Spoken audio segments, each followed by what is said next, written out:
నమో నారాయణ. కార్తీక మాసంలో బహుళపక్షంలో వచ్చే ఏకాదశిని ఉత్పన్న ఏకాదశి అని అంటాము. నవంబర్ 15వ తేదీ శనివారం నాడు ఉత్పన్న ఏకాదశి వచ్చింది. కార్తీక మాసంలో వచ్చే ఈ ఏకాదశి చాలా పవిత్రమైనది.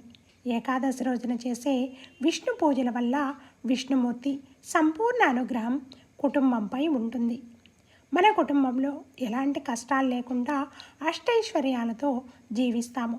ఈ పవిత్రమైన కార్తీక మాసంలో వచ్చే ఏకాదశి రోజున విష్ణుమూర్తిని ఎలా పూజించాలి, ఈరోజు వినాల్సిన కథ ఏమిటో ఇప్పుడు మనం తెలుసుకుందాం.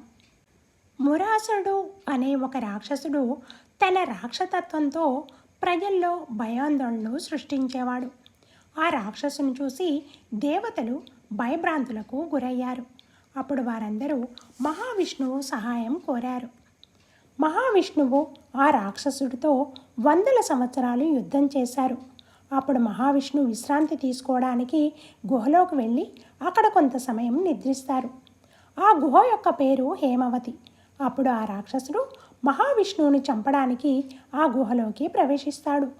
మహావిష్ణువు నిద్రిస్తున్న సమయంలో ఒక అందమైన శక్తి కలిగిన స్త్రీ ఒక రాక్షసుడు ముందుకి వస్తుంది. అప్పుడు ఆ స్త్రీ కొంత సమయం అతనితో యుద్ధం చేసి అతన్ని చంపుతుంది. అప్పుడు మహావిష్ణువు నిద్ర మేల్కొని చూస్తే రాక్షసుని చంపడం చూసిన మహావిష్ణువు సంతోషించి ఆమెను తనలో భాగం చేసుకుని ఆమెకి ఉత్పన్న ఏకాదశి అని నామకరణం చేస్తారు. ఆ రోజు నుంచి ఈ రోజు వరకు ఉత్పన్న ఏకాదశిగా మనం జరుపుకుంటున్నాం.